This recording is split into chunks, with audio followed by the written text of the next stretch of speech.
Hey everybody, good day and good energy to y'all. I hope everybody's doing well. So in this video, I just want to talk about perception and helping people and what's going on in the world, and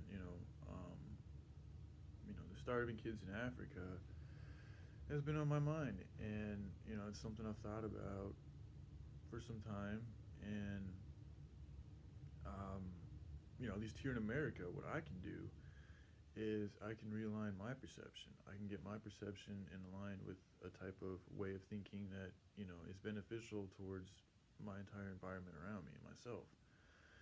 And then you just continue to take that to the most high level. Just continue to strip away all that doesn't, do you any good and isn't doing any good for the rest of the world. I mean, we're here in America and it's far away from places like Africa and stuff, but in China and all these things, but we consume, I think, more than any other nation by far. I think I don't have that statistic, completely memorized, but it's something I recall. So, we're feeding, all of this exploitation that's going on across seas. So, in a lot of ways, it really behooves our best interest and the best interest of, the rest of the world. For the majority, I think it's middle class America begins, selling their assets and moving, outside of these big cities into, more rural regions of America, where we begin, manufacturing and producing agricultural and industrial hemp. Begin rebuilding houses and dwellings the right way. That's good for the earth, good for humanity. That's not designed in an intent to, continue to profit. These houses are all designed to fall apart. There's much better ways we can build, and much better ways for the earth and just everything in general. Our energy will be more conducive in more spiralish dome type style buildings instead of all these squares. So there's a lot, and that's just little things. What I really wanted to focus on was how, perceptionally the change is needed. That's what's really, that's the key ingredient that's going to help really change the world. And I don't think until these type of perceptual changes really start to happen on a massive scale all over the globe, will things like the situation in Africa really begin to change. And so then the question becomes, what can the individual actually do to help that out? Especially in the times that we're in, when there's a lot of organizations and entities that like to appear like they are the solution in order to entice you to actually, prevent you from being the solution, which is just being love and taking care of yourself and that around you. So, but they've gone and complicated that to the nth degree to make it seem like you need all these things in order to be alive and, a part of society. But you don't. The birds and the trees, they have everything they need, and it's not made up of all this, materialistic manipulations. They're quite happy singing from branch to branch, jumping from tree to tree. So we can do these things too. We can have a lot of happiness. We can have a lot of love. When you get out into nature, there's a lot less energetic interference. There's a lot less, interference with love is what I'm trying to say. And so yeah, you're more connected to love out in the wilds. There's less toxicity, there's less exploitation, there's less negative energy that your cells are absorbing. In fact, you're absorbing good energy, you're absorbing life, you're absorbing positivity, you're absorbing things that are growing, that are becoming more, that are expanding.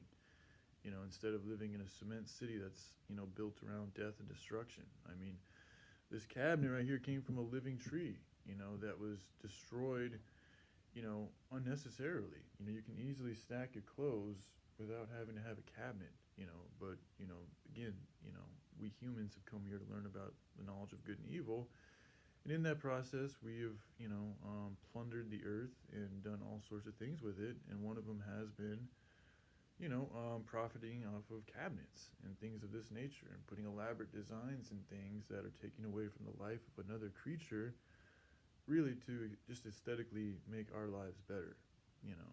But it is the way it is, And then there's the counter, I say these things and I'm not trying to bring hate, to these entities or areas of information.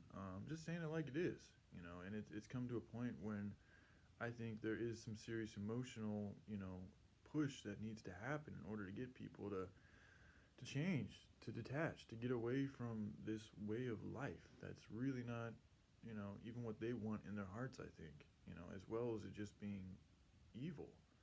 So, anyway, what I was trying to say with this video, I know I kind of got off on tangent, was just that, this whole getting out into the wilds thing, it's more than just something that's good for you and something that's good for America and something that's, good for nature and all that. It's something that could really change the entire world, on a huge scale. And the more that we all begin to do it together, the more perpetual energy that's going to create, and the faster it's going to go along. And, the quicker we can really start to help the starving kids in Africa out. Because essentially, the way I see it is, people have got to go there on the ground.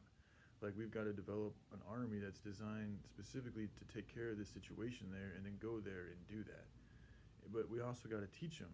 This is Matt Damon actually had a really good idea on helping the water problem over there, because he realized that, charities would go in there and they would start a water operation, but the local warlords would come and just, once the charity organizations left and everything, they would just come and take it over, and they would use that as a means to control the populace.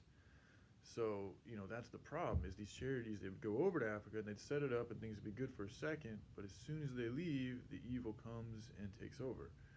So, and those that, aren't about those ways are different. We need to start mobilizing and going on missions and helping to secure these lands and these areas that are being dominated by evil people. It's just that simple. And in the process, we teach them how to, take care of themselves, to not, there's a lot of lessons there's a lot of lessons for us all to grow from, but when people need help, you got to go there and help them, but you can't sugarcoat shit either. You got to be real with them about, the way things are and what you know about spirituality and how we all make our own bed. I mean, there's some really significant things to consider here, and for us all to learn from and be very appreciative and, gentle in, dealing with, because, there's a lot of stuff has happened, and I know that I don't want to create any more friction.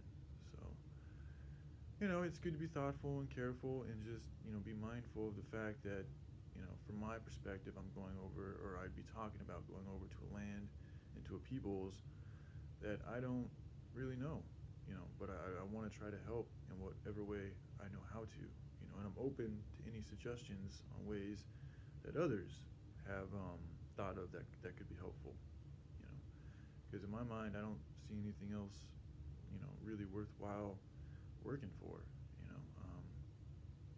it's a pretty big problem. So anyways, I love you guys. Hope you all have a great day. All right, peace.